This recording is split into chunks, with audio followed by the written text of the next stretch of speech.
Assalamualaikum warahmatullahi wabarakatuh. Alhamdulillah. Wassalatu wassalamu ala Rasulillah Muhammad ibn Abdillah wa ala alihi wa sahbihi wa man walah. Subhanaka la ilma lana illa ma 'allamtana innaka antal alimul hakim. Rabbi shrah li sadri wa yassir li amri wahlul 'uqdatan min lisani yafqahu qawli. Amma ba'du. Bismillahirrahmanirrahim. Panjang bener tuh ekornya fulanah. Maksudnya bajunya ada delnya, ada ekornya gitu, ada apa ya namanya? Iya, nah itu kepanjangan banget gitu. Dia bilang Ma'atwal del fulana, panjang bener ekornya si fulana. Faqala alaihi salatu wassalam, Nabi kemudian mengatakan banyak al-fidi. Kata Nabi Muhammad, lepehin. Fa akhrajat min famiha qit'at laham, dia pun mengeluarkan dari mulutnya sepotong daging. Fasarat biadil kalimatil wahidah al-garibah akilah min lahmiha. Seolah-olah Allah mau menunjukkan kepada kita bahwa dengan kalimat satu itu dia sudah seperti makan daging saudaranya tersebut. Fanzuru ibadallah ma'afhashal ghibah wa aqbahiha. Maka perhatikanlah wahai hamba-hamba Allah, betapa sangat berbahayanya ghibah dan betapa sangat buruknya ghibah tersebut. Wa ma'ahwanal wuku' fiha 'alan nas illa man rahimallah, dan betapa sangat mungkinnya, sangat ringannya kita terjatuh ke dalam perbuatan ghibah tersebut illa man rahimallah, kecuali orang-orang yang dirahmati oleh Allah. Wa qalilun mahum, dan sangat sedikit sekali mereka. Dikit banget orang yang selamat dari ghibah, dikit banget. Salah satu dari orang yang saya nggak pernah dapetin ghibah, hubababahiyah, nggak pernah saya dapetin ngomongin orang. Ada juga teman saya tuh nggak pernah saya dapetin ngomongin orang. Masya Allah, orang-orang yang hebat ya. Erika itu yang saya ceritain di buku Bidadari Bumi, Maryam yang masuk Islam, dia diganti nama Maryam, asalnya namanya Erika, dari Amerika. Salah satu dari orang yang saya dapetin nggak ngomongin orang, nggak pernah ngomongin orang. Jadi yang diomongin ya ada banyak hal kan sebenarnya selain daripada ngomongin orang. Nah ini teman-teman sekalian, orang yang ngomongin orang aja nggak tega, apalagi berbuat yang lebih besar daripada itu. Biasanya orang kalau bisa menghindari ghibah, dia akan bisa menghindari apapun yang lebih besar daripada itu. Dia bisa menghindari jahatin orang, mesihir orang, memukul orang, menampar orang, merebut suami orang.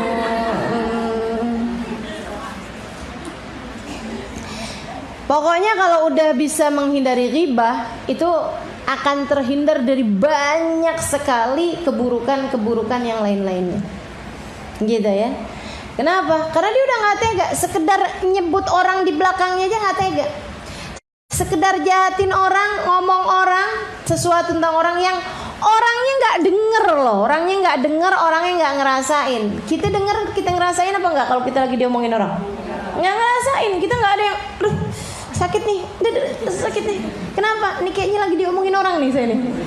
Kayak lagi berasa ditusuk-tusuk nih saya dari belakang. Gak berasa teman-teman saya sekalian. Segitunya aja ada orang-orang yang gak tega buat ngomongin orang gitu ya. Karena memang dia punya rasa rahmat yang sangat besar kepada setiap orang lain, dan punya pemikiran yang sangat positif kepada setiap orang. Itu mencegah dia dari perbuatan ghibah. Nah, orang kalau nggak ghibahin orang lain, sekali lagi dia akan terhindar dari begitu banyak hal-hal yang orang lain bisa lakukan untuk menyakiti sesama manusia. Gitu. Jadi kita kalau bisa hindarin ghibah, terhindar dari banyak hal, dari keburukan-keburukan. Belajar yuk, belajar. Mesti merhatiin benar-benar. Jangan sampai ngomongin orang, jangan sampai ngomongin orang. Kadang-kadang udah bisa-bisa diajakin orang ngomongin orang, akhirnya ke bawah deh. Enggak kok, dia tuh aslinya begini. Oh, kamu nggak tahu aja. Tuh udah mulai. Oh gitu ya. Iya. Ya Allah, mudah-mudahan Allah lindungi kita sekalian insyaallah dari berbuat buruk kepada orang lain insyaallah. Biar punya hati yang gak tegaan kayak hatinya Nabi Muhammad SAW. Gak pernah tega. Ada orang musuh sekalipun kena azab, Nabi Muhammad gak tega. Ada orang kafir nyakiti Nabi bayangin dia masuk neraka aja gak tega. Kita disakitin orang lain dikit aja udah ngebayangin nih kayaknya diapain nih anaknya nih ya. Ya Allah, luar biasa kan. Teman-teman sekalian, Nabi Muhammad jatuhnya azab kepada orang kafir, Nabi Muhammad nggak mau. Waktu perang Uhud kan gitu, sampai sujajabinu, patah, pecah dahinya Nabi Muhammad pecah, teman-teman sekalian, pecah. Bukan cuman ada kegores gitu, bukan pecah. Tempurungnya sampai darahnya itu mengucur.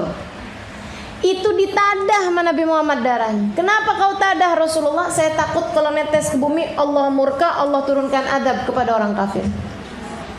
Nabi nggak mau. Waktu ada jenazah Yahudi lewat, Nabi Muhammad bilang, gumu, diri. Idza marartum bi janazah fagumu, kata Nabi Muhammad, kalau kalian dilewati sama jenazah, ada jenazah lewat depan kalian, berdirilah. Rasul, tapi ini Yahudi. Tapi kan ada bersama dengan malaikat-malaikatnya Allah. Kalau dia muslim, kita hormatin dia, kita hormatin malaikat pencabut nyawanya, kita hormatin malaikat rahmat yang bersamanya. Tapi kalaupun gak muslim, malaikatnya kan tetap muslim. Yang nyabut nyawanya, yang bawa ruhnya tetap malaikat-malaikatnya Allah. Jadi kalian berdiri untuk itu. Sahabat berdiri. Nabi nangis. Sahabat sampingnya heran ngeliat, kenapa nangis Rasul? Kata Nabi Muhammad, nafsun aflatat alayya fayadkhulan nar. Ada satu jiwa saya tidak bisa menyelamatkannya sehingga masuk ke dalam api neraka. Masuknya neraka orang kafir yang nyakitin Nabi, Yahudi yang kerjaannya memikirkan gimana cara menghancurkan Nabi. Nabi nggak tega bayangin dia masuk neraka. Hatinya itu loh teman-teman sekalian. Buat jadi pikiran kita nih, di mana hati kita dari hati Nabi? Di mana hati kita dari hati Nabi? Kamu bayangin ada orang susah gara-gara kamu, bisa nggak kamu? Kok biasa aja saya ya, apalagi kalau orangnya emang udah nyakitin saya, habis mau gimana lagi sih? Masih seperti itu, kamu masih jauh dari Nabi Muhammad SAW. Kita masih jauh dari Nabi Muhammad SAW. Jauhnya ini, kamu gak kepengen jadi tambahin deket. Jauhnya ini kamu biarin aja, kan gak gitu. Jauh-jauhnya harus kita pangkas teman-teman sekalian. Gimana caranya? Miliki hati yang punya rahmat sama orang lain. Kalau ada keburukan-keburukan yang masih kita kerjakan sama orang lain, cepet-cepet berhentiin. Masih ada kejahatan kamu buat sama orang lain, cepetan, taubatin. Lagi ada orang yang kamu jahatin selama ini, setiap ketemu kamu plengosin mukanya, ayo buruan. Lagi ada orang yang kamu sakiti hatinya saat ini, cepetan, minta maaf, buruan.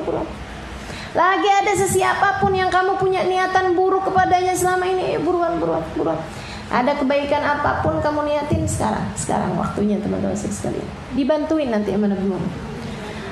Nggak bisa bangun tahajud. Nah mulai nih masih waktu tersisa nih. Bantuin nanti, tangan Nabi narik. Pengen bisa istiqomah, sholawatan, agak susah kemarin. Coba usahain sekarang. Nanti itu cepet banget. Tangan Nabi narik kita. Apa aja pengen jadi istri yang solehah nih, biasanya suka berat, ada aja nih mulut susah bener, ngomel mulu sama suami. Bulan ini nanti tangan Nabi narik. Kalau Allah lihat kesungguh-sungguhan dalam hati kamu untuk memperbaiki diri, memperbaiki keadaan, untuk muhawilal ahwal, Allah subhanahu wa ta'ala yang pembolak-pembalik keadaan. Allah tuh kalau melihat Nabi Muhammad, nabinya udah gak tega sama kita, Allahnya juga bakal nggak tega. Ayo deh teman-teman sekalian, periksa rasa, periksa hati. Jangan tega sama orang lain. Jangan tega sama orang lain. Jadi sekalian, Nabi Muhammad azizun alaihi ma anittum. Berat baginya musibah yang menimpa kalian. Musibah menimpa kita, Nabi Muhammad berat. Padahal Nabi Muhammad gak ikut-ikut jadi penyebabnya. Masa kamu malah mengusahakan musibah terjadi sama orang lain? Gara-gara kamu, jauh benar perasaannya. Nabi musibah terjadi sama orang lain, Nabi yang gak tega. Padahal Nabi gak jadi penyebabnya. Masa kita umat yang ngaku cinta sama Nabi malah berusaha untuk memberikan musibah kepada orang lain gara-gara kita? Kalau suami kita punya istri yang gak soleh, akan musibah buat dia. Kita musibahnya dia. Kalau kita gak didik anak-anak kita dengan benar, marah-marah mulu kerjaannya, ngomel-ngomel mulu kerjaannya, kita jadi musibah buat anak kita, teman-teman saya sekalian. Ada hati yang terluka gara-gara kita. Kamu pikir kalau kamu ngomel-ngomel anaknya gak sakit hati apa? Iya benar. Saudaraku sekalian, tetangga kamu jahatin, kamu jadi musibah buat dia. Musibahnya dia itu, jika dia muslim, Nabi berat karenanya. Berarti kamu telah jadi orang yang membuat beratnya Nabi Muhammad alaihissalam. Kita ngaku cinta, ternyata di hadapan Nabi kita dianggap sebagai musuh. Karena memberatkan hati orang lain, menyedihkan hati orang lain. Innalillahi wa inna ilaihi raji'un. Jangan jadi musibah. Nawar dagangan sampai melit, bener orang nyampe sakit hati gitu. Dia lepas juga dagangannya habis, kalau enggak udah ini deh nantinya malah rusak, basi, busuk, ini itu segala macam. Sedih hatinya.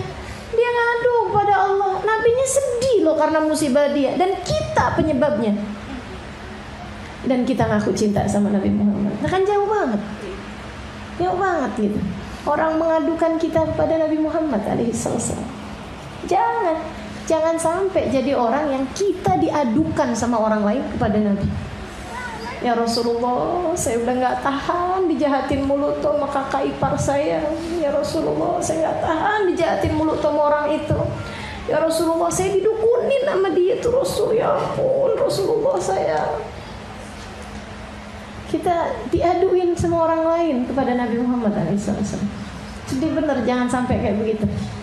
Mudah-mudahan Allah karuniakan kepada kita nih kebaikan-kebaikan hati yang bikin kita gak jadi orang yang diadukan kepada Nabi atas keburukan-keburukan kita. Maka apapun yang masih sedang dikerjakan dari segala keburukan-keburukan, berhentilah teman-teman sekalian. Apapun aja yang masih dari keburukan-keburukan yang masih kita kerjakan, mudah-mudahan kita niatkan berhenti dan minta sama Allah tangan Nabi Muhammad narik kita semua insyaallah dari segala keburukan-keburukan. Amin ya rabbal alamin. Ngutangin riba, dikira nggak diaduin sama Nabi? Diaduin ya nggak? Ya Allah, khair insyaallah, mudah-mudahan. La ilaha illallah Muhammadur Rasulullah sallallahu alaihi wasallam. Ya seperti itu. Katanya Nabi Muhammad, ilfadi pada seseorang, ih gila panjang bener ekornya. Pakai baju ada kelebihannya gitu. Bajunya orang Arab kan memang dail tuh namanya tuh ekor tuh. Panjang bener ya ekornya. Nabi bilang, lepehin. Dia lepehin. Ternyata keluar. Nauzubillah daging. Kayak habis makan dagingnya si orang tersebut.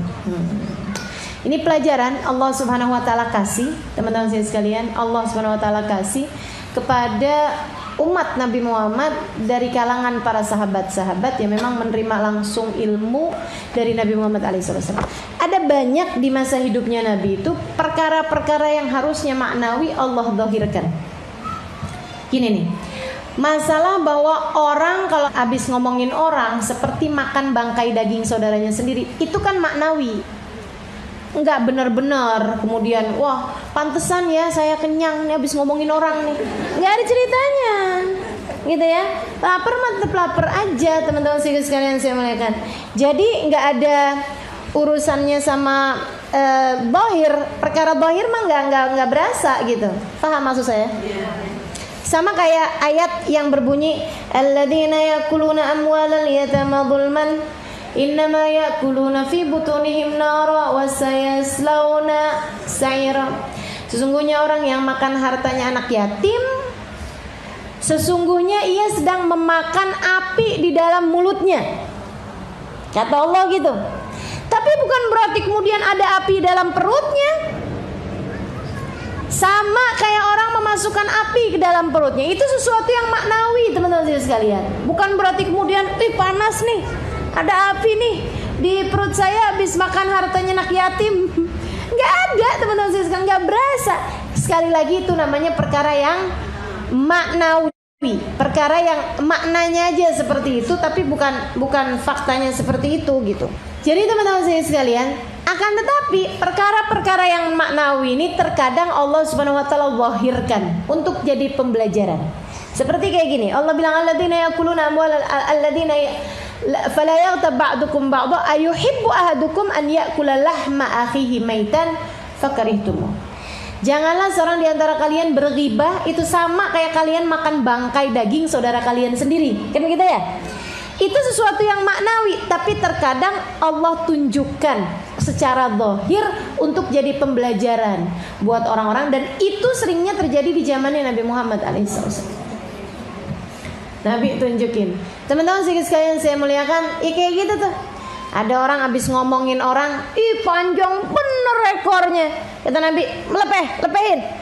Apa Rasul? Lepehin. Loh, keluar daging. Oh, tuh kamu habis ngomongin orang, dagingnya keluar. Ya Allah. Jadi pembelajaran buat dia untuk yang, ya Allah, mesti hati-hati nih kalau ngomong.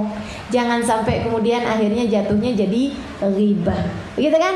Sama kayak yang puasa di zamannya Nabi, jangan ada yang buka kecuali dengan izinku. Nabi kan gitu. Waktunya buka kan pada izin tuh semuanya. Sampai ada 2 orang gak dapet izin. Bukannya dikasih buat makan, malah Nabi suruh mereka buat muntah. Begitu muntah malah keluar daging, darah, nanah, seolah-olah habis makan bangkai. Sampai 2 orang tersebut penuh, kata Nabi Muhammad, innahuma samata amma ahallallahu lahuma wa aftarata bima yahrumullah alaihima. Sesungguhnya keduanya berpuasa, nggak mau makan dari barang-barang yang halal. Kita kalau puasa nggak mau makan barang halal, tapi dia batalin puasanya dengan makan barang haram, yaitu makan bangkai.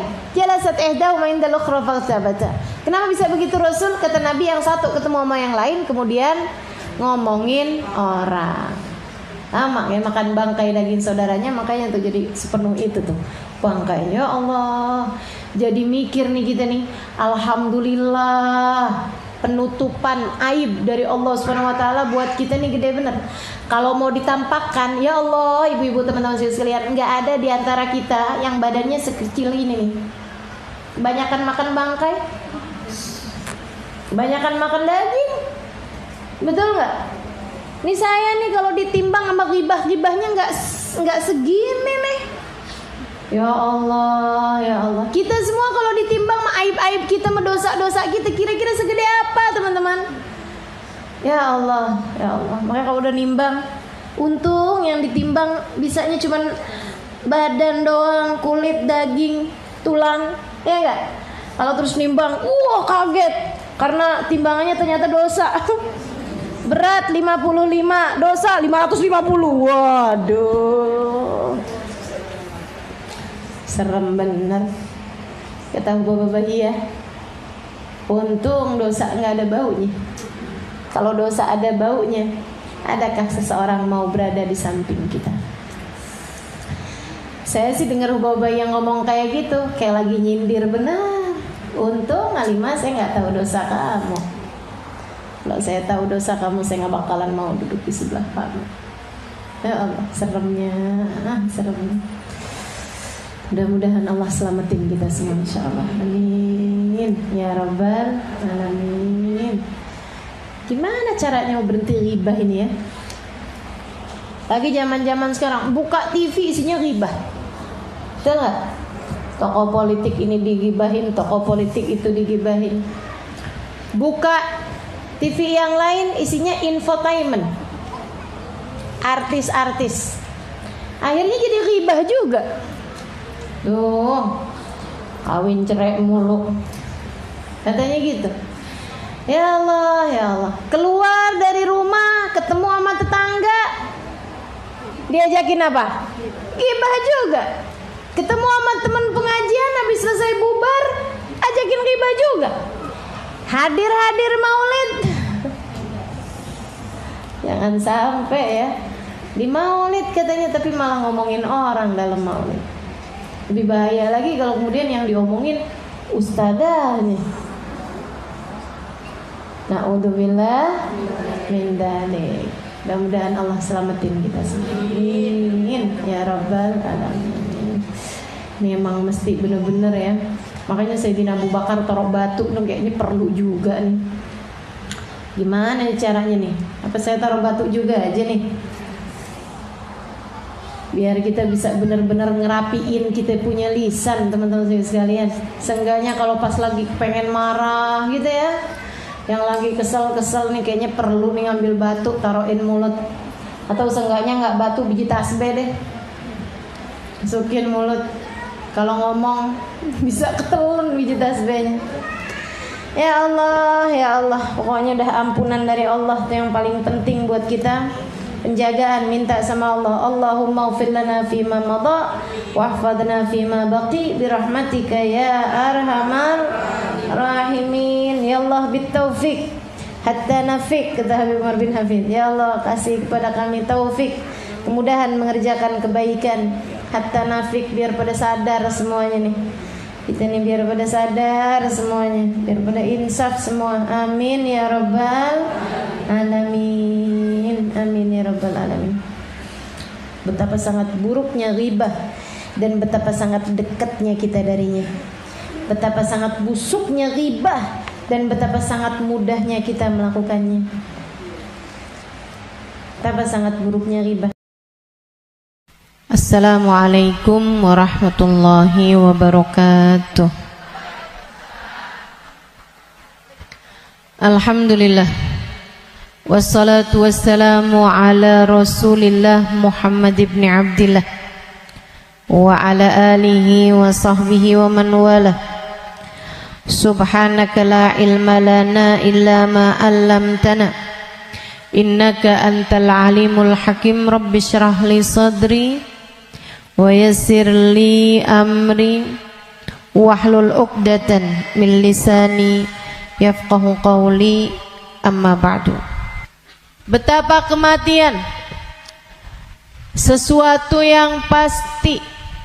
Allah Subhanahu wa taala berfirman dalam Al-Qur'an.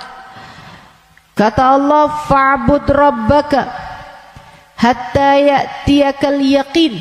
Fa'bud rabbaka hatta ya'tiyakal yaqin. Sembahlah Allah Subhanahu wa taala Tuhanmu. Kamu sembah Allah Subhanahu wa taala hatta ya'tiyakal yaqin. Sampai kapan kita nih diminta buat nyembah Allah? Sampai kapan kita diminta buat ibadah? Kata Allah, hatta ya'tiyakal yaqin, sampai datang sesuatu yang pasti.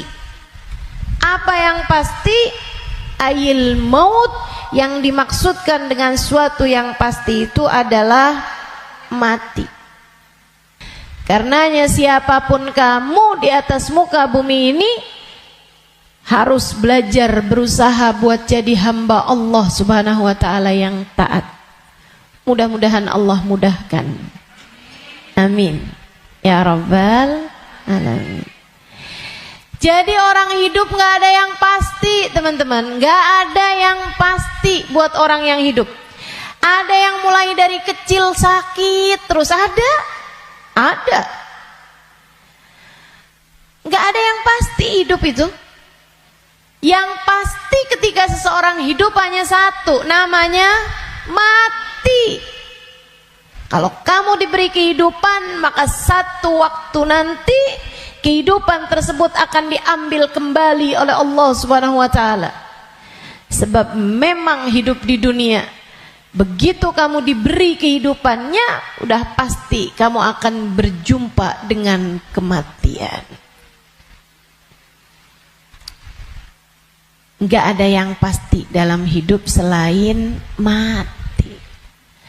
Nah kalau emang yang pasti itu mati, ngapain sisa hidup nggak dipakai buat berbekal menuju sesuatu yang pasti?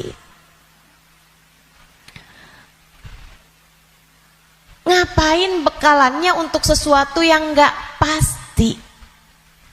Misalnya nih, kamu umur tamat SMA, umur 15. Kalau kamu berpikir bahwa saya umur segini berarti udah deket lagi mau nikah, bekalan menuju nikah. Misalnya, apa yang kamu kerjakan? Hidung kurang mancung, mancungin alis kurang nyelirit, kurang bulan sabit, kamu sabitin alis kamu. Bibir kurang sekarang ini musim orang suka bibir lebar-lebar. Ya udah dah saya tambahin biar agak turun bibirnya, biar doer bibirnya. Kalau kamu berpikir bahwa kamu akan menuju kepada kematian, kalau kamu berpikir kamu akan menuju kepada pernikahan, kamu kemudian berbekal menuju ke arah sana. Tapi kan sebenarnya nikahnya emang udah pasti? Belum pasti nikahnya. Betul? Orang hidup nggak pasti nikah, teman-teman. Berarti kalau kayak gitu gimana nih caranya nih? Gimana cara kita menjadikan hidup kita bermakna? Takutnya udah siap-siap, tahu-tahu nggak dapet, iya kan? Kan sia-sia. Kalau gitu yang pasti aja, kamu hidup biar bermakna, pastikan hidupmu adalah saatmu berbekal menuju kepada kematian. Saya tuh waktu SD kabarnya pinter. Mungkin ada guru-guru saya di sini. Selamat pagi Bu Guru. Kabarnya dulu pinter waktu saya sekolah. Saudaraku sekalian saya muliakan, tapi saya dulu selalu punya pikiran bahwa bisa jadi umur saya nggak panjang. Walaupun ternyata itu tidak terbukti ya. Sampai dengan sekarang saya masih ada di atas muka bumi ini, udah panjang hidup saya. Dulu itu saya selalu berpikir bahwa bisa saja umur saya nggak panjang. Saya SD, itu saya punya temen sekolah siang, sekolah madrasah, namanya Madrasah Al-Wasliyah. Saya punya temen meninggal dunia, masih seumuran saya gitu kurang lebih. Sejak saat itu saya kayak selalu berpikir bahwa bisa jadi umur saya nggak panjang, bisa saja saya juga meninggal dunia gitu. Akhirnya saya suka berpikir bahwa apa yang harus saya lakukan untuk menjadikan yang saya kerja akan bermanfaat kalau umur saya pendek. Akhirnya saya jadi mikir, kalau saya jadi dokter, umurnya harus panjang loh dokter itu. Karena sekolahnya lama. SMP, SMA, kan saya ceritanya SD. SMP, SMA, kuliah. Kuliahnya S1. Habis itu S2. Habis itu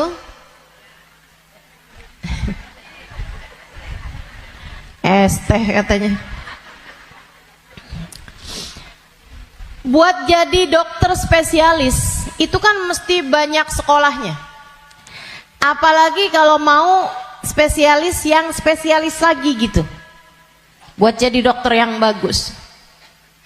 Artinya sekolahnya tuh panjang.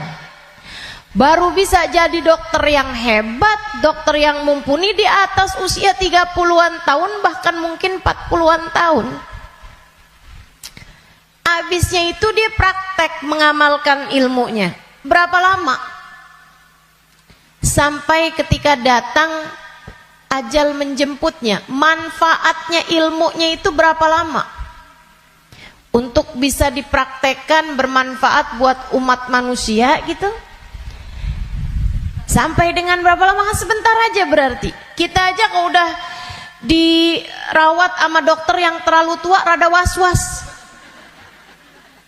Betul nggak? Dokternya mau nulis resep, ambil kacamata dulu gitu kan. Terus nulisnya agak tangannya gemeteran. Takut kita. Ini kalau misalnya dia ngelihatnya salah-salah gitu kan. Atau dia mau nyuntik tangannya udah gemeteran. Waduh, udah kayaknya rada gimana gitu. Tapi kita sama dokter muda juga kita ragu-ragu. Betul gak? Coba tuh. Betapa ternyata mau jadi dokter aja itu umurnya cuman dari sekitar 40 sampai ke 50 atau 60 tahun dah gitu. Cuman segitu doang. Sisanya udah enggak tuh. Udah enggak maksimal. Saudaraku sekalian saya muliakan, saya jadi mikir gitu. Wah, kalau gitu enggak usah jadi dokter deh, takutnya umur-umur 30-an tahun saya meninggal, saya enggak bekalan apa-apa nih. Apa ilmu, apa hal yang bisa membuat saya bisa nggak nyesel kalau saya mati muda? Itu yang saya pikirkan lagi zaman saya SD. Hingga akhirnya saya memutuskan untuk saya akan belajar di pondok pesantren. Biar saya kenal sama agama Allah. Biar saya ngerti caranya jadi hamba Allah. Biar saya kenal sama baginda pemimpin agama saya, baginda Nabi besar Muhammad. Biar saya bisa dekat dengannya.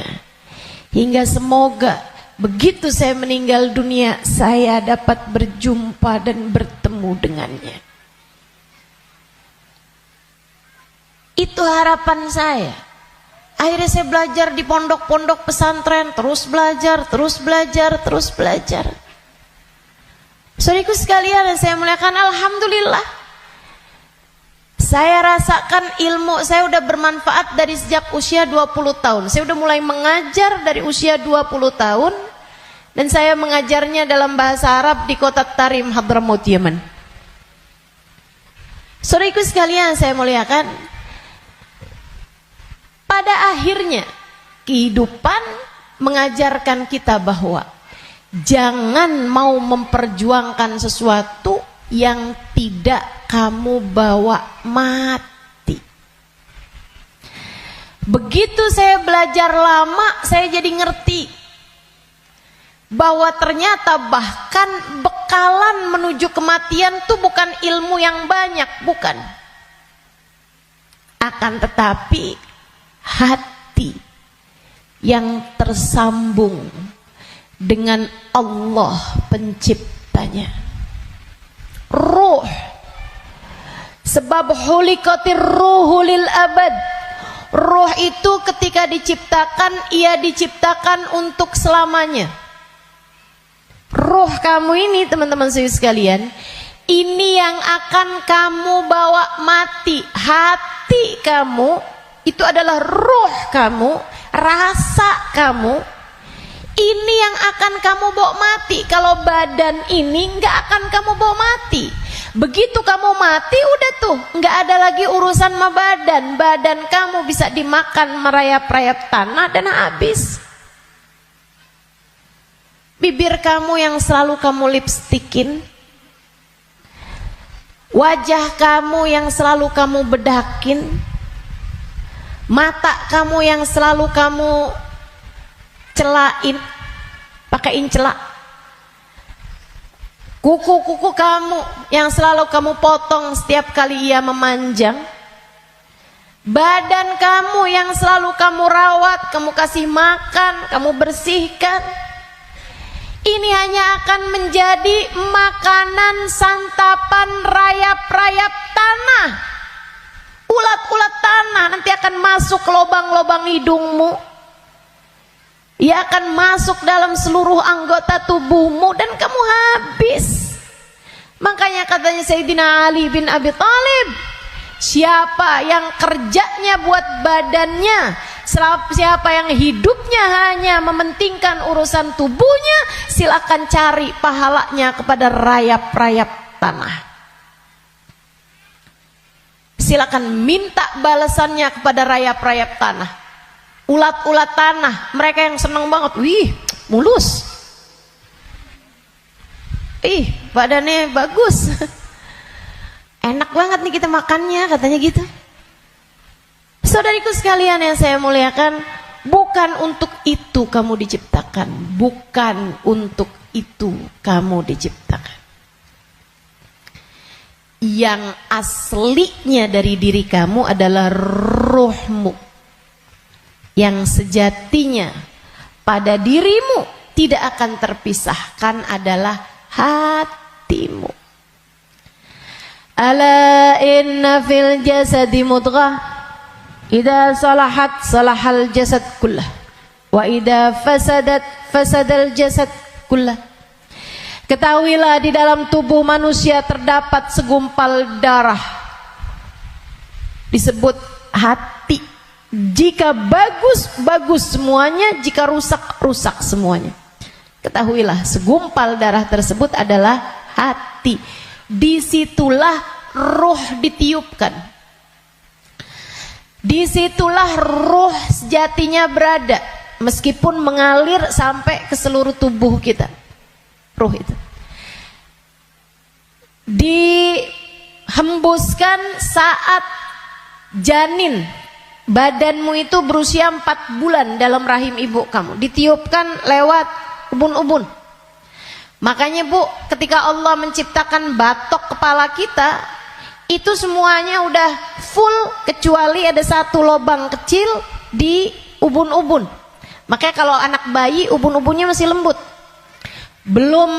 tulangnya belum keras, karena asalnya memang bolong. Kenapa Allah bolongin? Buat niupnya ruh, ditiupkannya ruh saat usia 4 bulan tuh dari situ. Ruhnya dimasukin, ditiupkan oleh malaikatnya Allah Subhanahu wa taala.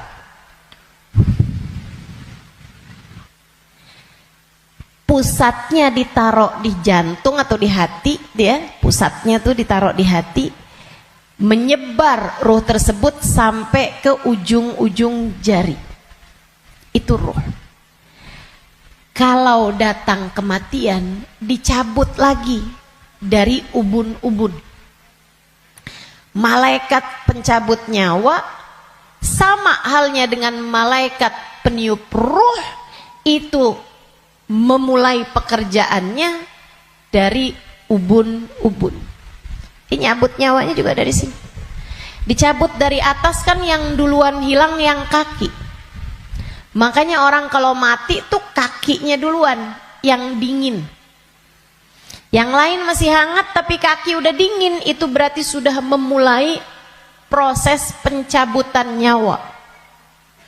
Sama kayak ada prosesnya bayi ketika keluar, makanya ada istilah pembukaan 1, bukaan 2, bukaan 3 tuh. Sama halnya juga dengan peniupan ruh. Ruh juga begitu. Ketika ditiupkan dan ketika dicabut itu juga seperti itu. Ada masa-masa berhentinya, namanya sakarat. Namanya sekarat. Ala inna lil mauti sakarat, kata Nabi Muhammad SAW. Ketahuilah, kematian ada sekaratnya. Kematian ada hentakan-hentakannya, enggak sekaligus. Kematian ada tahapan-tahapannya. Ditarik sampai ke lutut. Jadi yang dingin duluan, yang gak ada ruhnya duluan kakinya. Tarik lagi, sampai ke pusar. Pusar kita nih. Tarik lagi, sampai ke ulu hati. Banyak orang yang kalau orang tersebut dimurka Allah SWT, malaikat maut mencabut nyawanya dengan main-main. Dimain-mainin rohnya. Padahal sakitnya setengah mati. Kata Sayyidina Ali bin Abi Thalib, la darba bisayf 30 darbah ahab ilayya min sakrah min sakaratil maut. Badan saya dicacah-cacah pedang 30 kali cacahan pedang lebih saya sukai daripada satu sakaratul maut. Sakit setengah mati. Buat orang yang suka main-main dalam hidupnya, ada banyak di antara mereka yang ketika ajal datang menjemputnya, malaikat maut memain-mainkan saat pencabutan nyawa. Sakitnya luar biasa. Tapi ada banyak juga hamba-hamba Allah yang hidupnya santun, yang hidupnya berakhlak pada Allah, nggak pernah main-main dalam hidupnya. Allah pun memudahkan saatnya sakaratul maut. Kayak doa orang-orang tua kita, Allahumma hawwin alaina fi sakaratil maut wan najata minan nar. Ya Allah, ringankan saatnya sakaratul maut. Dia nggak bilang, ya Allah jangan ada sakaratnya dong buat kematian saya. Nggak bisa gitu. Atau ya Allah jangan kasih saya sakit saat sakaratul maut. Nggak bisa gitu juga. Karena memang sakaratul maut itu sakit. Memang pasti sakit.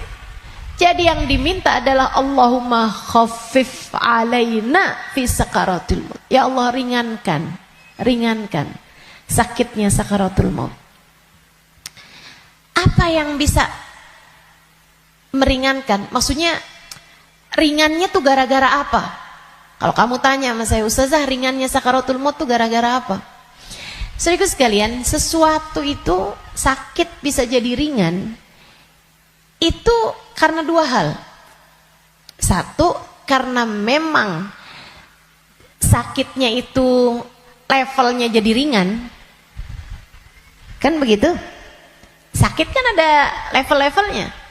Memang Allah jadikan sakitnya itu ringan, jadi berkurang sakitnya. Itu banyak yang seperti itu. Sehingga sakaratul mautnya kayak nggak sakarat gitu. Karena sama sekali nggak kesakitan. Ada yang begitu, memang diringankan sama Allah SWT. Level sakitnya memang diturunkan oleh Allah SWT, semacam itu. Atau yang kedua, Allah alihkan fokusnya sehingga dia jadi kayak nggak berasa sakaratul maut, karena Allah memalingkan fokusnya bukan kepada sakitnya tapi kepada sesuatu yang lain. Apa? Allah palingkannya dengan apa? Yang paling indahnya, yang paling enaknya adalah dengan dihadirkannya baginda Nabi besar Muhammad sallallahu alaihi wasallam di saat sakaratul maut tersebut. Sakit, tapi enggak jadi terasa sakitnya sebab ia bisa lihat Nabi Muhammad. Sebab dihadirkan Nabi Muhammad untuknya. Sakit, tapi ya nggak terasa. Gimana coba? Gimana sakitnya mau terasa kalau kamu bisa ketemu Nabi Muhammad? Nabi Muhammad misalnya berkata kepadamu, selamat datang wahai umatku. Ya udah nggak ada lagi rasa sakitnya, teman-teman. Udah jadi indah semuanya. Banyak yang begitu juga. Kekasih berjumpa dengan kekasihnya di saat sakaratul maut. Banyak. Kita ustazah gak tahu deh. Minta aja. Doa aja. Walaupun gak pantas. Biar gak nyesel. Betul gak? Betul gak? Mau doa tapi rasanya kayak gak pantas gitu ustazah. Orang kayak saya kematiannya dijemput sama Nabi Muhammad. Emang gak pantas. Yang kayak kamu ngomongin orang, yang kayak kamu kalau sholat berantakan, betul? Ngarepin kematiannya dijemput sama Nabi Muhammad, siapa kamu? Betul gak? Sama. Saya juga berpikir hal yang sama denganmu. Siapa saya? Sampai saya berharap kematian saya dijemput sama Nabi Muhammad. Tidak ada di antara kita yang pantas. Gak ada di antara kita yang layak. Gak ada. Gak ada. Tidak saya, tidak kamu, sama. Sama. Tapi kita tetap berdoa. Kita tetap meminta kepada Allah SWT. Kali-kali aja doa kita diijabah. Ya siapa tahu ya kan? Siapa tahu. Soalnya takut kalau nggak minta nyesel. Sebab Nabi Muhammad itu dermawan. Sebab Nabi Muhammad itu dermawan. Kadang-kadang orang kalau dermawan tuh kita nggak bisa kira. Tahu-tahu memberi lebih dari yang kita minta. Itu sakaratul maut.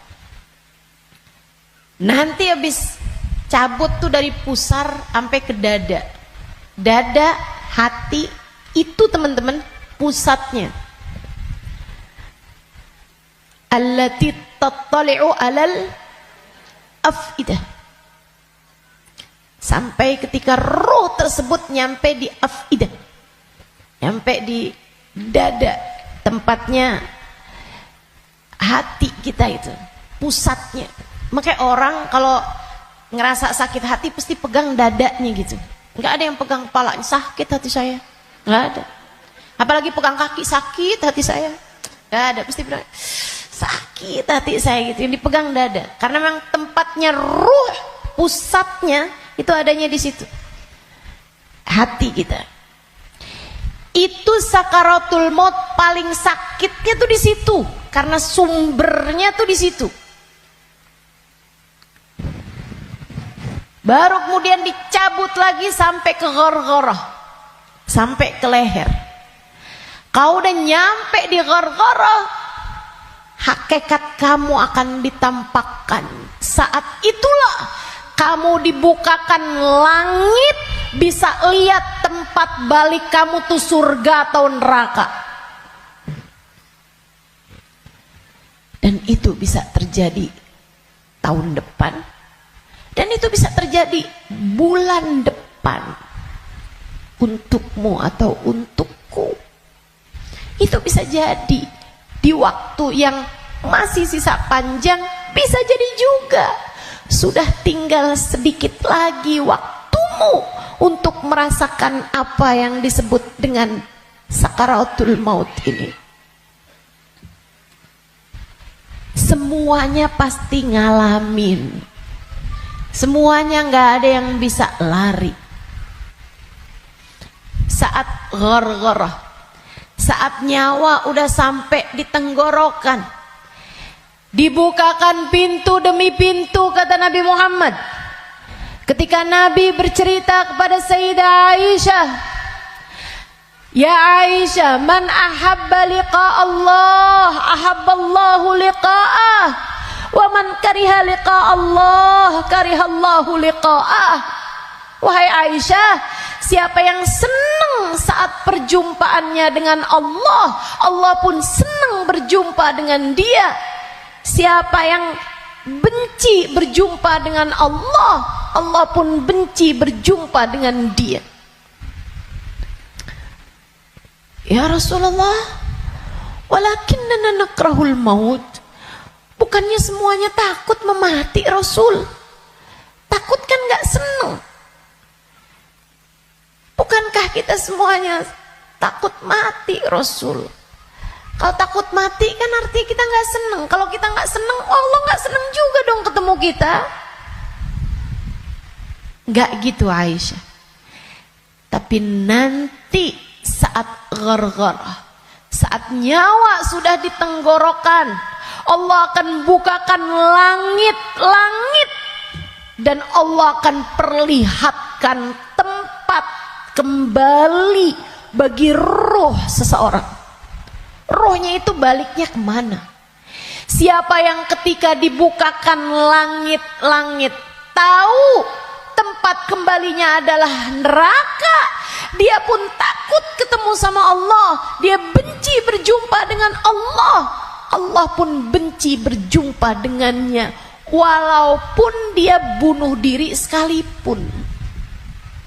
Dia bunuh diri nih, pengen mati kan orang bunuh diri, tapi begitu ruhnya sampai di tenggorokan, begitu dia lihat tempat kembalinya adalah neraka, dia pun takut, kepengen gak jadi bunuh diri. Dia pun pengen balik hidup lagi. Karena dia lihat ternyata tempat kembalinya adalah neraka yang sangat menakutkan. Dia benci berjumpa dengan Allah, Allah pun benci berjumpa dengannya. Sebaliknya, orang mukmin, orang yang tawadhu, orang yang hidupnya buat nyari Allah, walaupun sebenarnya takut, walaupun sebenarnya ngeri, tapi saat langit dibuka, dia diperlihatkan bahwa tempat kembalinya adalah surga. Dia pun rindu, dia pun ingin, dia pun cinta untuk berjumpa dengan Allah. Dia pun bahagia, dia sukacita berjumpa dengan Allah, Allah pun sukacita berjumpa dengannya. Allah pun suka untuk berjumpa dengannya.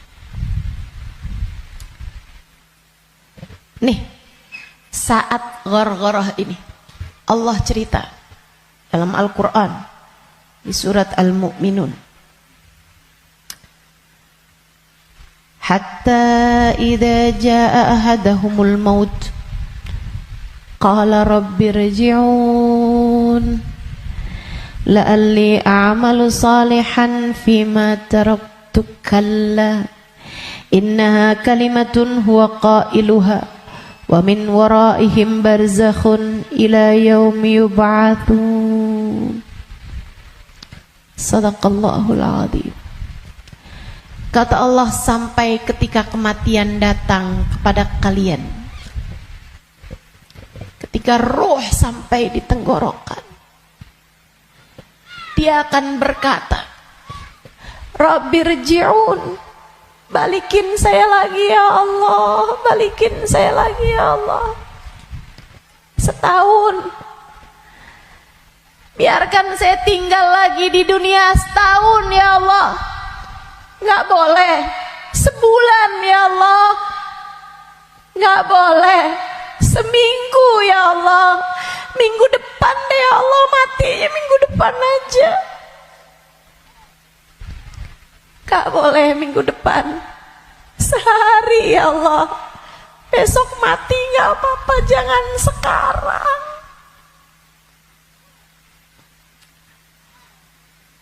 Nggak boleh sejam ya Allah, sejam lagi matinya ya Allah, balikin lagi ya Allah. Rabbirji'un la'alli a'malu salihan fima taraktu. Saya akan segera bagi-bagi harta saya buat sedekah. Saya akan segera sholawatan kepada Nabi Muhammad. saya bakal segera baca Al-Quran, saya bakal segera sholat, saya mau minta maaf sama orang-orang.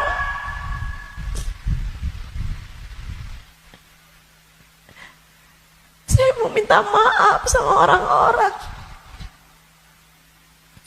Sisakan untuk waktu walaupun 1 jam. La'alli a'malu salihan fima taraktu.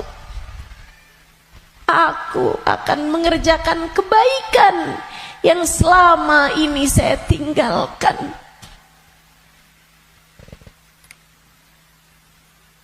Apa jawab Allah? Kalla innaha kalimatun huwa qailuha. Enggak ada. Sekarang kalimatmu itu hanya jadi omong kosong belaka. Enggak ada ceritanya kamu dikabulkan. Waktunya sudah habis.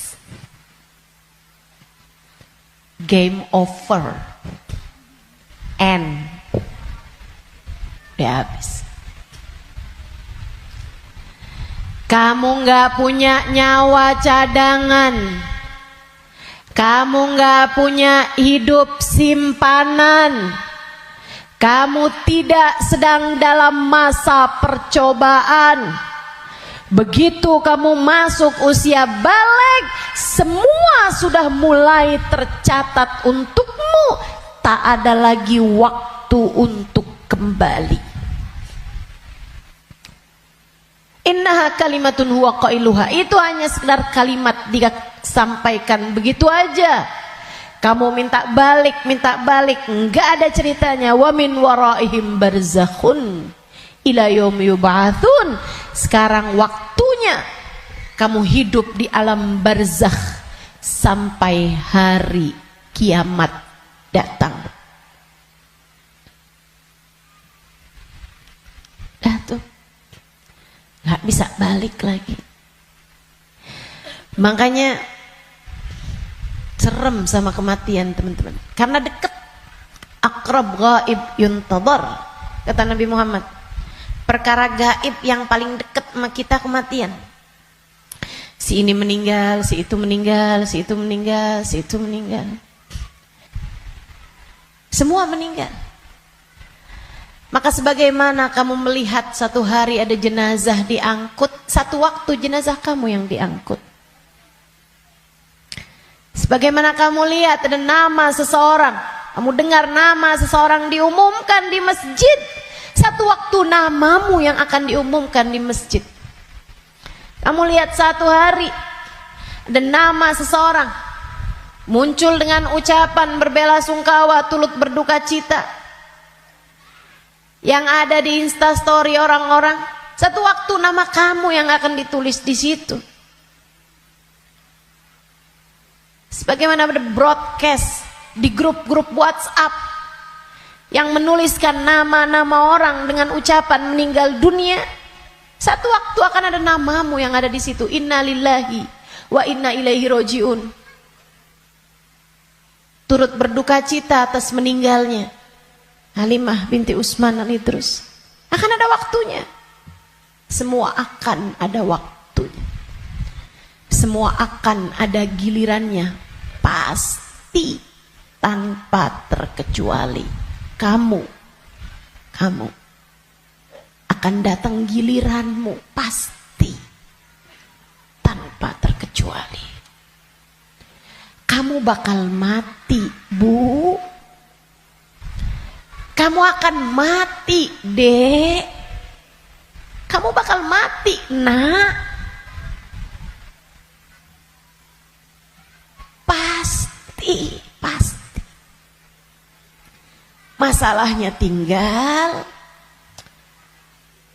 akankah Allah berkenan menerimamu? Saya tuh dulu suka liatin tulisan kalau ada orang meninggal dunia, semoga rohnya diterima di sisi Allah. Saya suka mikir gitu, ya masa ditolak, ya diterima lah. Fakta membuktikan Kita nggak pernah lihat ada orang habis meninggal dunia terus balik lagi. Lah, bukannya kamu seminggu yang lalu meninggal? Oh, nggak diterima. Pernah? Nggak pernah. Ya saya suka pikir gitu. Ya diterima lah. Masa mau ditolak? Orang meninggal mau meninggal gitu. Tapi sesudah saya belajar, tuh waktu saya kecil mikirnya begitu. Sesudah saya belajar di pondok pesantren, belajar terus. Saya jadi paham betapa berartinya ucapan itu. Sebab kamu, saya, ketika meninggal dunia akan menjadi salah satu dari dua kelompok orang. Ada yang ruhnya diterima di sisi Allah dengan penuh keridhaan. Ada yang ruhnya diusir dari rahmatnya Allah, sebab Allah murka kepadanya.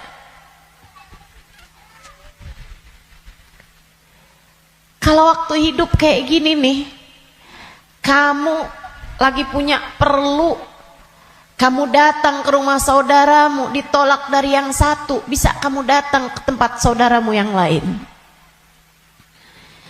Anak kamu harus masuk rumah sakit, harus segera dioperasi, misalnya gitu. Harus ada DP yang harus kamu bayar, atau ada keperluan apapun misalnya. Kamu bisa datang ke tempat saudaramu, dia nggak bukain pintu, kamu bisa datang ke tempat yang lain. Dia nggak ngasih, kamu bisa datang ke tempat yang lain. Kamu misalnya mau bikin kopi, gulanya nggak ada, misalnya gitu. Kamu bisa datang ke tempat saudara kamu, sebelah kamu, tetangga kamu. Nggak dikasih, nggak dibukain pintu, atau dia bilang nggak ada misalnya. Bisa lagi ke tempat saudaranya, tempat sebelahnya. Orang hidup ini andai ditolak dari yang satu, kita masih punya pilihan tempat yang lain. Seapa-apanya masih ada pilihan tempat yang lain. Tapi kalau kamu meninggal dunia, kamu hanya akan menjadi wa inna ilaihi raji'un, hanya akan kembali kepada Allah Subhanahu wa ta'ala. Kalau pintu rahmatnya Allah tertutup darimu, kalau kamu diusir dari kasih sayang Allah Subhanahu wa ta'ala, Allah tidak berkenan menerimamu, kemana kiranya kamu akan pergi? Terusir dari pintu rahmatnya Allah, kamu mau kemana? Bu, Kak, Dek, Nak, saya sampaikan ini dengan sungguh-sungguh. Jangan pernah mau main-main dalam hidupmu. Jangan main-main sama hidup. Sebab selama kamu hidup, kematian masih akan membayangi. Dan begitu datang kematian sementara Allah belum ridho kepadamu, sangat mungkin rohmu tidak diterima Allah, hingga Allah pun mengusirmu dari pintu rahmatnya, dan kamu dikembalikan kepada lembah kemurkaannya.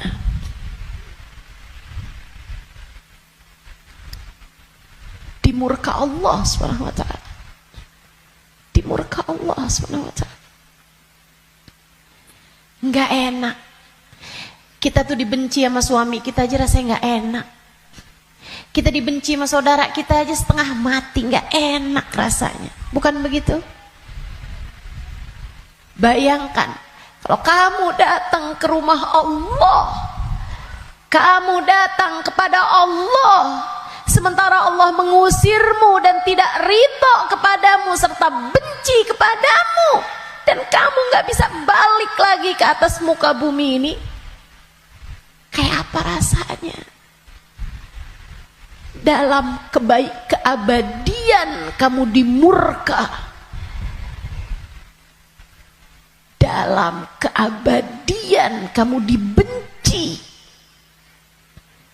dalam keabadian kamu tersiksa.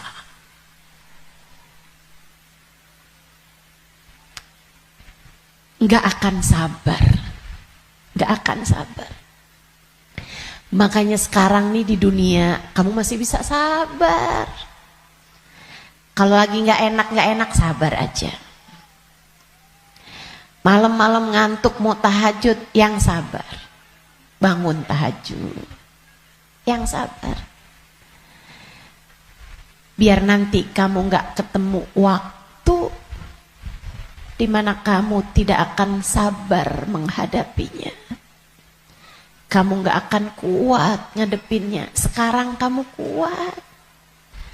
Buat puasa kamu kuat. Buat baca Quran kamu kuat. Buat hadir majelis taklim kamu kuat. Buat baca maulid kamu kuat.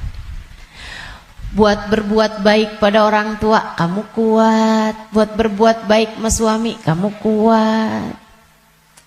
Buat doain anak-anak kamu kuat. Buat ngurusin rumah kamu kuat. Buat ngerjain kebaikan-kebaikan kamu kuat.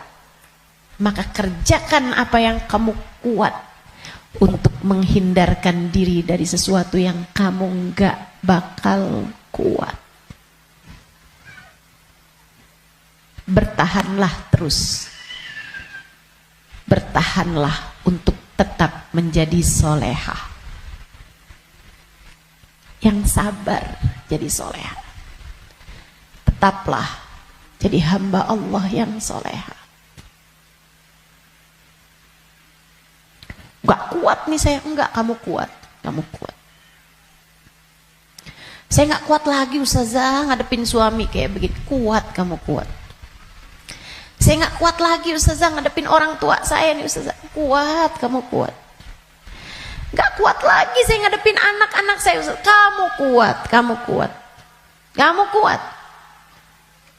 Saya gak kuat puasa, kuat, kuat. Saya gak kuat tahajud, kuat. Kuat. Saya gak kuat baca zikir habis duhur, habis subuh ke isyraq, kuat, kuat. Saya gak kuat baca ratib malam-malam hari, ngantuk saya, kuat, kuat. Kamu kuat ngerjain itu semua. Saya gak kuat Ustazah buat berbuat baik sama semua orang. Saya pengen marah aja semuanya. Enggak, kamu kuat, kamu kuat. Jangan marah-marah, jangan. Jangan marah-marah. Kamu kuat. Teman-teman saya sekalian. Yang gak kuat kalau kamu mati dan kamu terusir dari rahmatnya. Yang kamu gak kuat kalau sampai di dalam kubur ruhmu disiksa, kamu gak akan kuat.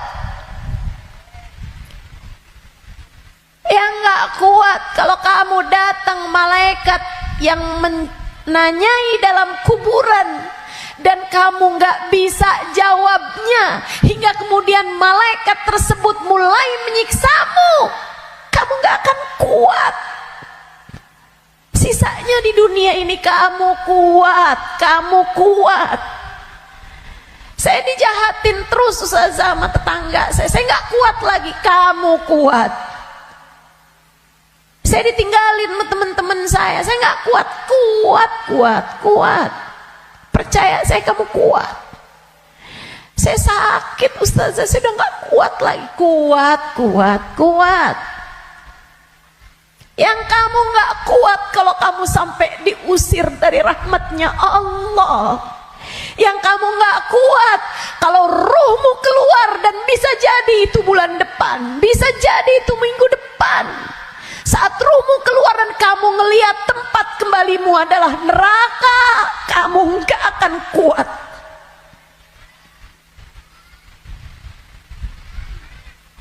Gak akan kuat. Saat kamu berkata, Rabbirji'un la'alli a'malu salihan fima taraktu. Ya Allah, balikin saya ke dunia ya Allah. Balikin saya, kasih saya hidup lagi ya Allah. Itu yang kamu gak akan kuat. Sekarang di dunia semuanya kamu kuat menjalaninnya. Kuat. Kamu mampu. Kamu bisa bertahan untuk tetap menjadi solehah. Percaya saya. Saya sangat miskin Ustazah, saya udah gak kuat lagi hidup di dunia ini. Kamu kuat, kamu kuat. Saya ambil utang aja Ustazah, dipinjol, saya udah gak kuat lagi. Kamu kuat, jangan utang. Jangan utang. Jangan ambil utangan. Apalagi pakai riba. Lebih kamu nanti tambah rusak jalannya, tambah salah hidup kamu. Kamu kuat menjalani kehidupan di atas muka bumi ini, teman-teman. Yang kamu gak kuat kalau sampai mati Allah murka padamu. Kamu gak akan kuat. Maka yuk berbekal. Dengan apa berbekalnya? Satu, hidup yang benar. Tetaplah istiqomah. Sholat jangan ditinggal. Ibadah jangan ditinggal. Apa yang kamu bisa kerjain, kerjain. Sedekah biar kata sedikit jangan ditinggal. Saya orang miskin Ustazah, saya nggak bisa sedekah banyak-banyak. Tapi kamu masak, banyakin kuahnya kata Nabi. Bagiin tetangga, kasihin tetangga kamu pas kamu lagi masak. Saya nggak bisa sedekah Ustazah. Tapi kamu masak nasi, masak, pakai sambal, iya. Apa? Tempe goreng, banyakin, sisain dikit buat tetangga kamu, kasih buat orang yang susah, juga yang ada di sekitarmu.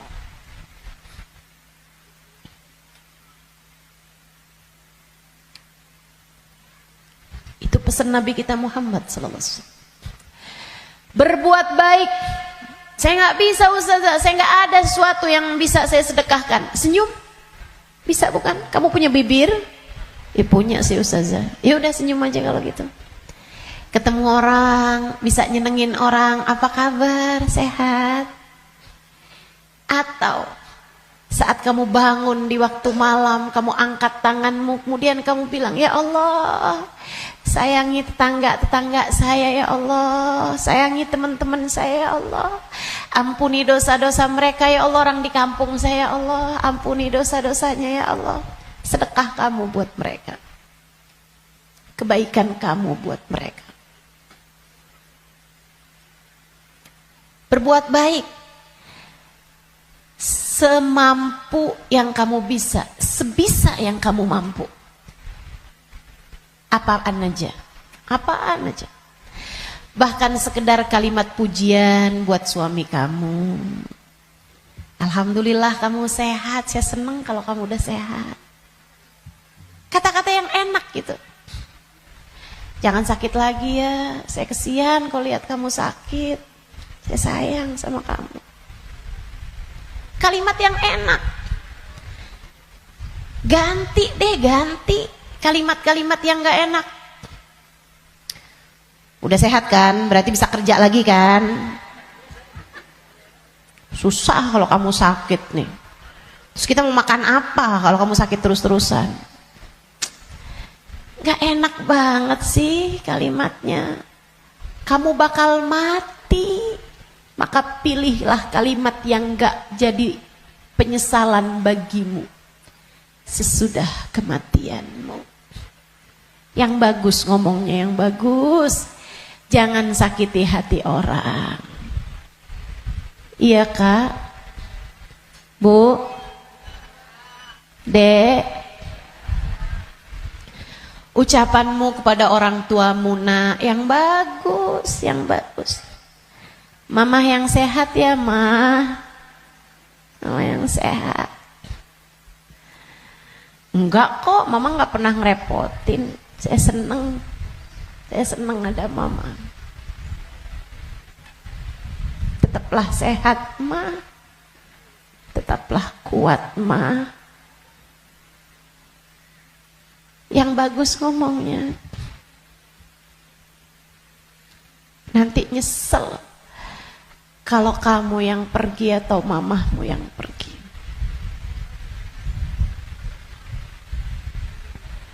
Kepada abahmu, ayahmu, gitu juga. Ngomong yang bagus-bagus aja. Biar nggak tambah banyak penyesalanmu ketika datang ajal menjemputmu. Apapun dari kebaikan yang bisa kamu lakukan, lakukanlah. Udah gak usah pakai mikir-mikir, saya mau pakai kerudungan kapan ya. Gak usah. Sekarang orang senegeri udah pakai kerudungan semua kok. Selagi kamu perempuan ya pakai penutup aurat. Saya nggak tahan Ustazah, saya nggak kuat pakai jilbab. Kuat kok. Semua kuat. Bismillah. Bismillah. Lakukan kebaikan, jangan tinggalkan. Sebab seperti mana kamu hidup, seperti itulah kamu akan mati. Jika kebaikan yang kamu lakukan dalam hidupmu, kamu hanya akan berjumpa dengan kebaikan-kebaikan sesudah kematianmu. Kebaikan kamu lakukan karena Allah, Allah akan membalasmu dengan kebaikan-kebaikan dari sisinya. Dan itu akan sangat menyenangkan. Kama ta'ish tamut. Sebagaimana kamu hidup, seperti itu pula lah kamu akan mati. Maka tetaplah istiqomah di jalan Allah. Itu bekal utama. Bekal keduanya, selalulah berdoa, selalulah meminta kepada Allah agar dikaruniai husnul khatimah. Sering-sering minta, ya muqallibal qulub, tsabbit qalbi ala dinik. Wahai zat yang membolak-balikan hati, tetapkanlah hati kami berada dalam keimanan kepadamu. Selalulah berdoa, Rabbana la tuzigh qulubana ba'da idh hadaitana wa hab lana min ladunka rahmatan innaka antal wahhab. Ya Allah, jangan pernah kau cabut hidayah iman yang telah kau anugerahkan kepadaku. Anugerahkanlah pula untuk kami rahmatmu. Sesungguhnya engkau adalah zat yang maha memberi. Selalulah berdoa, ya Allah biha, ya Allah biha, ya Allah bihusnil khatimah. Ya Allah biha, ya Allah biha, ya Allah bihusnil khatimah. Ya Allah, aku mohon padamu, ya Allah, aku minta padamu husnul khatimah, ya Allah. Akhir kehidupan yang baik. Kematian dengan membawa iman, kematian sedangkan kau berkenan menerima kami, ya Allah. Terus doa, terus minta sama Allah. Sebab la yarudul qada illa doa.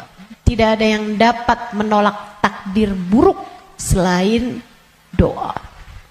Doa terus, doa terus, doa terus. Kalau ada waktunya doa tuh, kayak lagi majelis, kemudian silakan berdoa, silakan sampaikan hajatmu. Habis sholat, jangan dulu langsung bangun, sebelum kamu berzikir kemudian berdoa, kan begitu. Nah kalau doa jangan minta dunia mulu teman-teman. Kalau semua doa mau minta dunia, habis dunianya selesai kamu bawa apa? Kamu punya apa? Minta juga.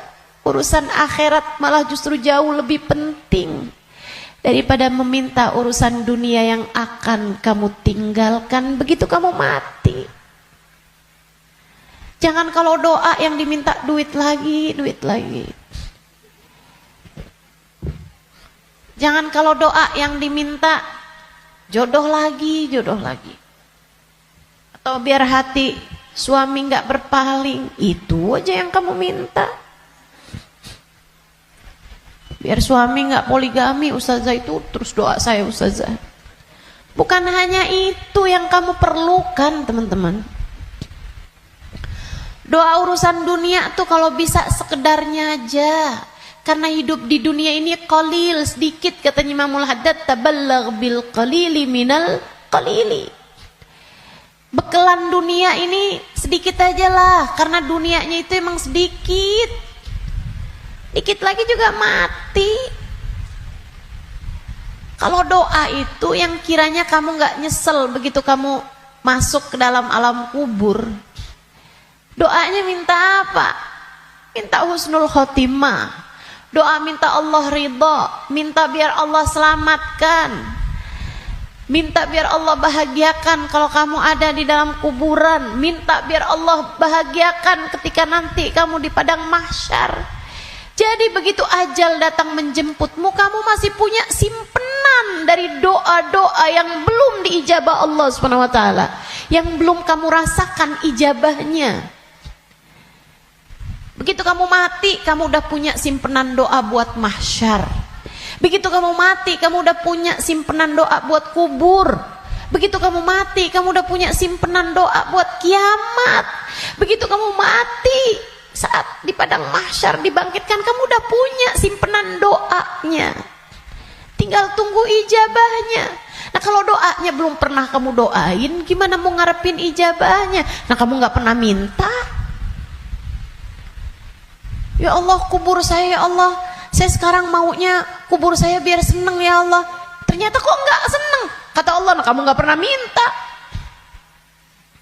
Di dunia yang sering mintanya, biar nanti kamu dapat ijabahnya. Di dunia yang sering minta, ya Allah,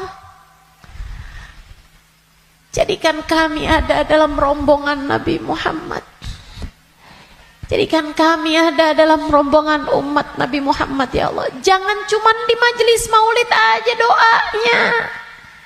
Saat tahajud tuh kamu doa, minta ya Allah nanti di akhirat ya Allah jadikan saya ada dalam rombongan Nabi Muhammad. Biar nanti begitu kamu mati, kamu udah punya simpenan doanya, tinggal nunggu ijabahnya. Kata Allah, ud'uni astajib lakum, mintalah, niscaya akan aku beri. Jadi di akhirat kamu tinggal nungguin saat doamu diijabah. Sebab kalau kamu mintanya nanti gitu kan di akhirat, ya itu tadi kata Allah, innaha kalimatun huwa qailuha. Kalimatmu tuh gak ada artinya lagi. Gak ada maknanya lagi. Sebab akhirat bukanlah tempat berbuat. Dunia nih tempatnya berbuat. Akhirat hanyalah tempat untuk dibalas. Kalau saatmu di dunia kamu hanya minta dunia, apa yang kamu persiapkan buat sesudah kematianmu?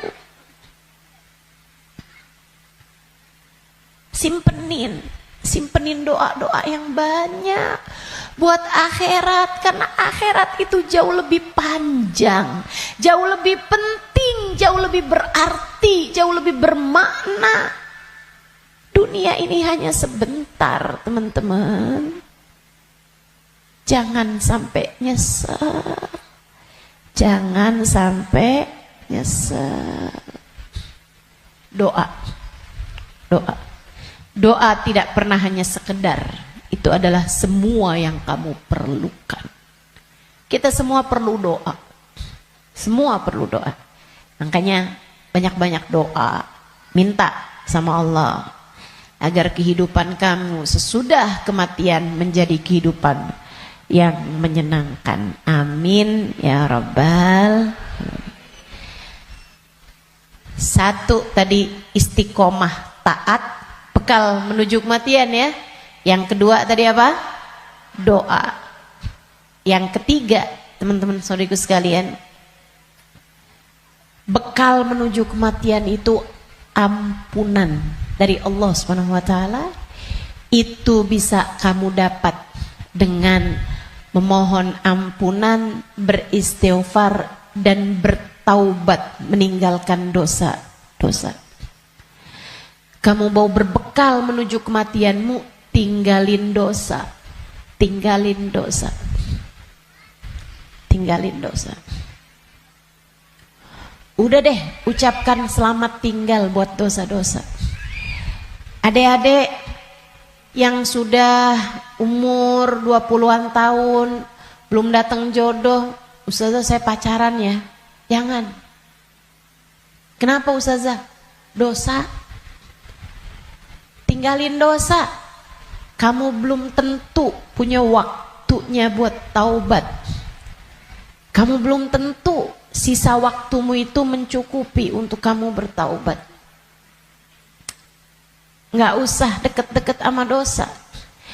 Ya Ustazah, kalau nggak pacaran kita nggak nikah Ustazah. Siapa bilang? Banyak kok orang-orang nikah nggak pakai pacaran. Dan banyak juga orang pacarannya sama siapa, nikahnya sama siapa. Betul? Betul? Ngapain kamu menghabiskan energi, menghabiskan rasa hanya untuk menjaga jodoh orang? Ngapain? Udah jauh lebih aman kamu gak usah jagain jodoh orang. Kamu jagain hidup kamu sendiri. Sebab yang akan mendapatkan balasannya adalah dirimu sendiri. Dek, Nabi Muhammad tuh seneng sama pemuda-pemuda yang taat. Lebih daripada senengnya Nabi Muhammad sama orang-orang tua yang taat. Jadi kamu gak usah nunggu tua buat taat. Kamu gak usah nunggu tua buat deket sama Nabi Muhammad. Justru di saat kamu masih muda, andai pun kamu nanti sampai tua, justru di saat muda nih kesempatan kamu buat deket sama Nabi Muhammad. Sebab Nabi seneng sama pemuda-pemudi yang hidup dalam menjalani taat kepada Allah Subhanahu wa taala.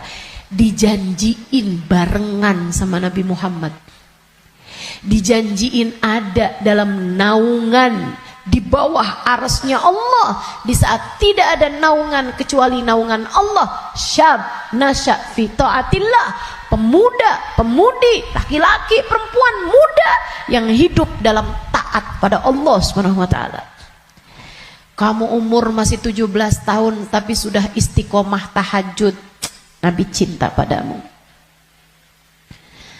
Kamu umur masih 17-18 tahun, akan tetapi kamu istiqomah baca Al-Quran, Nabi cinta padamu. Umur masih belasan tahun, tapi kamu udah punya zikiran yang kamu istiqomahkan baca. Kamu udah punya solawatan yang kamu istiqomahkan baca. Kamu bahkan nyaris hafal kitab-kitab maulid yang berisi sejarah hidupnya Nabi Muhammad. Fix, kamu pantas dicinta sama Nabi Muhammad.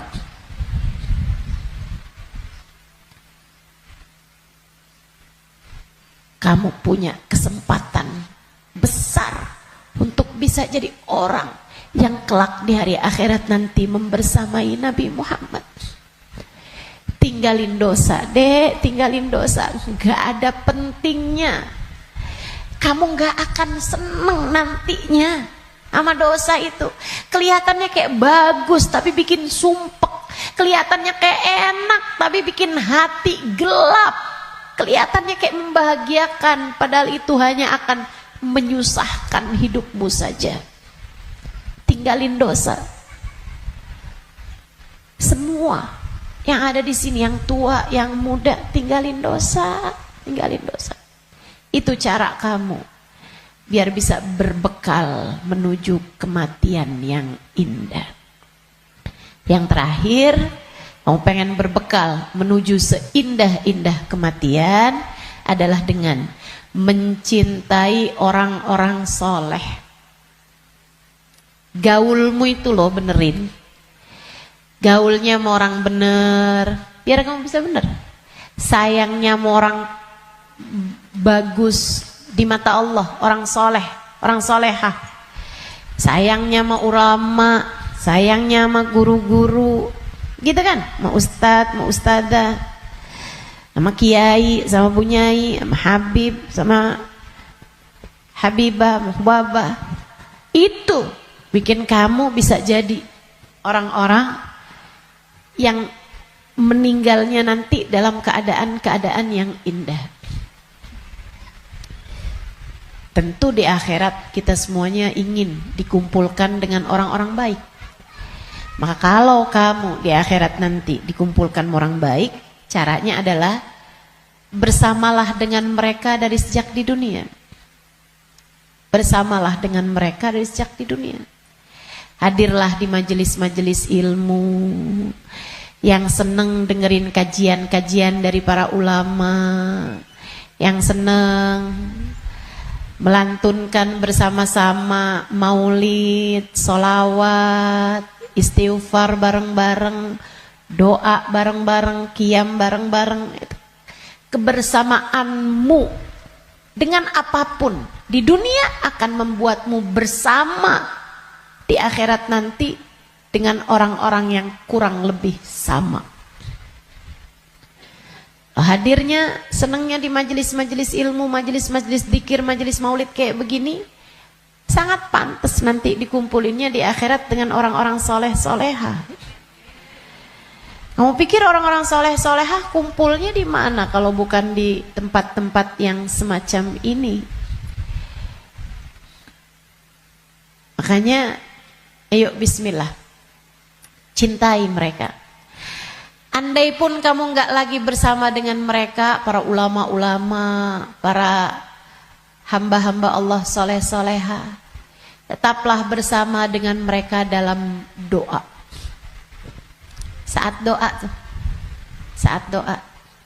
sertakan hamba-hamba Allah yang soleh-soleha. Guru-gurumu doain, ulama-ulama doain, orang-orang tercinta di sisi Allah doain. Ustazah, kan nggak manfaat ya Ustazah. Saya ini kan orang punya banyak dosa, ngapain doain guru-guru saya? Orang-orang taat semua, ahli-ahli ibadah semua, ngapain saya doain? Saya jauh lebih perlu buat didoain sama mereka daripada saya mendoakan mereka. Andai pun begitu, ini masalah keberpihakan. Ini masalah kebersamaan. Ini masalah urusan penautan hati. Teman-teman saudaraku sekalian, saya doakan guru-guru saya doakan Habib Umar bin Hafid, saya doakan Hubabah Nur, saya doakan Habib Zain bin Smith, saya doakan mereka biar hidupnya menyenangkan, biar betah hidupnya di dunia, biar sehat. Saya doakan mereka biar semakin dicinta Allah, semakin disayang Allah. Saya doakan semoga lancar dakwahnya, semoga bahagia hidupnya. Saya doakan. Teman-teman saudaraku sekalian, saya doakan. Walaupun saya yakin saya lebih memerlukan doa mereka daripada doa saya. Apalah arti doa saya untuk mereka? Saya tahu itu. Tapi saya tetap berdoa untuk sebuah keberpihakan. Saya doa untuk sebuah keberpihakan. Saya doa. Teman-teman saudaraku sekalian saya muliakan, kamu tahu nggak? Kalau ada artis-artis dunia, aktor-aktor dunia, pemain bola sakit misalnya, yang doain ribuan orang, yang doain bahkan mungkin jutaan orang mendoakan orang tersebut, yang bahkan mohon maaf banyak diantara mereka yang nggak beriman kepada Allah.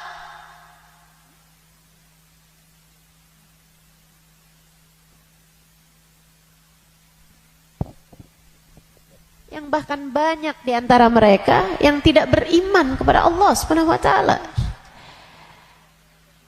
Kenapa orang-orang mau mendoakan orang tersebut? Itu dia tuh namanya keberpihakan, penautan hati. Kita doain guru-guru kita walaupun kita merasa kita lebih perlu doa mereka daripada doa kita, daripada mereka terhadap doa kita, biar Allah tahu ada orang-orang soleh dalam lisan-lisan kita. Kata Allah, hatta ya'tiyakal yakin, sampai datang sesuatu yang pasti. Apa yang pasti? Ayil maut, yang dimaksudkan dengan suatu yang pasti itu adalah mati. Karenanya siapapun kamu di atas muka bumi ini harus belajar berusaha buat jadi hamba Allah Subhanahu wa taala yang taat. Mudah-mudahan Allah mudahkan. Amin ya rabbal alamin. Jadi orang hidup nggak ada yang pasti, teman-teman. Nggak ada yang pasti buat orang yang hidup. Ada yang mulai dari kecil sakit terus ada. Nggak ada yang pasti hidup itu. Yang pasti ketika seseorang hidup hanya satu, namanya mati. Kalau kamu diberi kehidupan, maka satu waktu nanti kehidupan tersebut akan diambil kembali oleh Allah Subhanahu wa taala. Sebab memang hidup di dunia, begitu kamu diberi kehidupannya, udah pasti kamu akan berjumpa dengan kematian. Enggak ada yang pasti dalam hidup selain mati.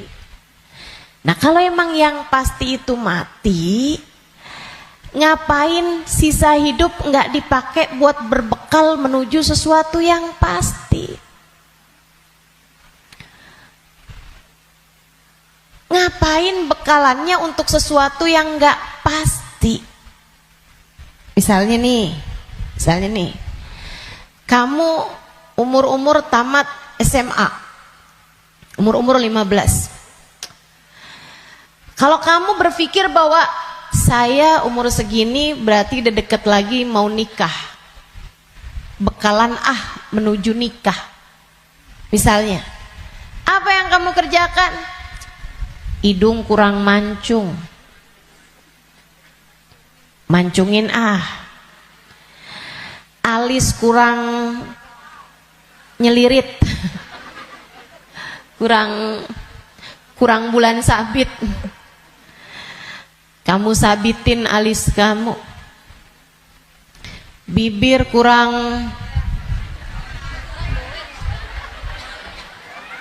sekarang ini musim orang suka bibir lebar-lebar. Ya udah dah, saya tambahin biar agak turun bibirnya, biar doer bibirnya.